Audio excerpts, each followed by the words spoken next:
Welcome into your news at noon here on WHAS 11. I'm Jim Stratman, and tomorrow you may have heard it's Thanksgiving, and that means that we are in the thick of the holiday travel season.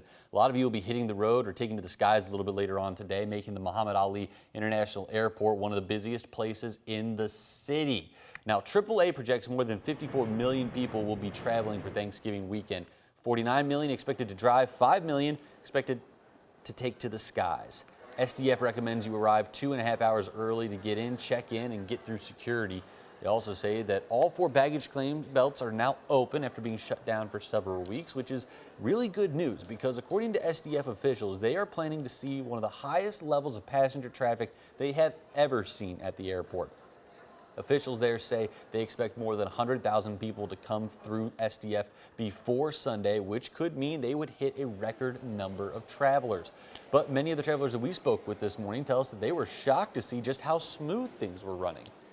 This is shorter than I've seen this year. Yeah. Yes, it's very surprising. Especially compared to O'Hare Airport. I've waited in line there like 2 hours just to get through security. SDF officials say part of their preparedness is going to be making sure that passengers know where to park when they get to the airport. They say a lot of people are going to be coming in and out of the airport, and that means that parking could be very limited throughout the weekend. Now, if you are planning to drive for the holiday, AAA predicts that you'll be one of 49 million hitting the road here in America. And it says the best time to do that is to travel early. In fact, worst time to travel, according to AAA, would be today from 2 to 6. We're coming up on that window pretty quickly too. Now on Thursday, try to hit the road before 10 a.m. or after 5 p.m. You'll have the most trouble between 11 and 3. And if you're going to be coming back from Thanksgiving on Black Friday, aim to go before 11 a.m. or after 7 p.m. AAA predicts that the worst road conditions will be between noon and 4. So what happens if you were to bring a Thanksgiving dish on an airplane? You want to get your favorite Thanksgiving dish to your destination. Are you allowed to bring that food on a flight? Well, Megan Bragg verifies. TSA lines are expected to be crowded, and you don't want to be that person who slows down the line. So we're verifying some Thanksgiving goodies you can carry on. General rule here: if it can spill, spread, spray, pump, or pour, and it's larger than 3.4 ounces, check it. Let's go through some popular items and give them a yes or a no. We went straight to the source and got all of our information from the Transportation Security Administration, also known as TSA. Let's start with the appetizers. Fresh vegetables are allowed, but wine, champagne, sparkling apple cider, you will need to check. What about those side dishes? Casseroles are okay to bring through TSA, like mac and cheese, green bean casserole, and stuffing. You are also allowed to keep them cold with an ice pack. However, the ice pack needs to be frozen while going through TSA. Now for the main event, turkey. You are allowed to carry turkey on the plane if it's frozen, cooked, or uncooked, but you have to check the gravy and cranberry sauce. Now time for dessert. Candy, baked goods like pumpkin pie, cakes, and fresh fruit, all good to go through TSA. However, preserved jams and jelly and maple syrup, those need to be in a checked bag. And that is not all. We have many other Thanksgiving items, and whether they're on that approved carry-on list, if you want to check it, just go to our website, WHAS11.com. We have it for you in that story.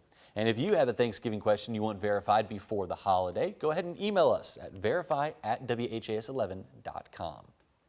Well, one of the questions we always hear before any holiday is what's going to be open? So we have you covered today. Let's start with what's opening on Thanksgiving tomorrow. Both Kroger and Meijer will be open, but they will be closing early. So you're going to want to check your specific store for their hours. Dollar General and Family Dollar will remain open on Thursday. Most Starbucks locations will also be open, along with some Heine Brothers locations. But again, you're going to want to check your specific store for their exact hours. Now take a look at your screen. These big box stores will all be closed on Thanksgiving. That includes Walmart, Target, Costco, Sam's Club. All non-24-hour Walgreens and CVS locations will also be closed. And as per usual, banks, UPS, USPS, FedEx, they will all be closed for the Thanksgiving holiday as well. Now, a lot of those stores will be reopening early on Black Friday for shopping, along with some of the other holiday shopping staples like Bath & Body Works, or Kohl's. We've got all of this information listed for you in this story on WHAS11.com. Well, a respiratory virus is infecting dogs and has been reported in several states across the country, including Indiana. Now, we did search. We could not find a case here in Louisville, but it's still natural to worry about your own pets. So our Ian Hardwitt and photojournalist Jessica Farley talked to a veterinarian about what to look for and how to protect your dogs. I would just be cautious, but not panic. Louisville Metro Animal Services, Jefferson Animal Hospital, and several other vets and kennels told us they haven't seen the new unknown virus giving dogs flu-like symptoms. Such as fever, sneezing, coughing, sometimes can lead to pneumonia. But luckily at this moment, I don't know of any local cases, and we definitely don't have any here at the clinic that I work at. That's Dr. Brenna Roth at Goshen Animal Clinic. She's been there 7 years with a career in vet medicine spanning over 20. She shared a few things to look for if you're worried about your pet. A lot of times it'll start with them not wanting to eat, lethargy, respiratory signs. She recommends keeping dogs separated if you're worried about infection. Over at the Highland Dog, we're completely booked for Thanksgiving and Christmas at this point. but taking their usual precautions means the dogs can separate well. Each furry family gets their own room, and they regularly rotate through the backyard.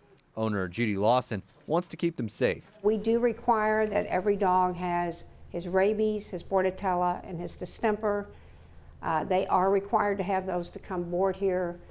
We also recommend the flu shot. We don't necessarily require it, but we do recommend it. Vaccinations can help your dog stay safe as the virus goes around. Dr. Roth says that there was a bit of a shortage on some of those vaccines, but they're back in stock now, so it's a great time to go and get one. The risk is greater for dogs in other states where more are contagious. In Oregon, their Department of Agriculture documented over 200 cases of the illness. It has killed dogs, according to the Veterinary Diagnostic Lab at Oregon State University, but it's hard to tell how many since there's no way to test for the disease. For now, Dr. Roth's recommending a little caution.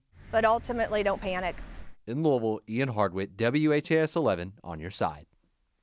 Keeping your dog away from other dogs will help prevent it from contracting that virus. Dr. Roth, the veterinarian that you just saw and heard from, says that if you must bring them together, make sure that both of those dogs are vaccinated.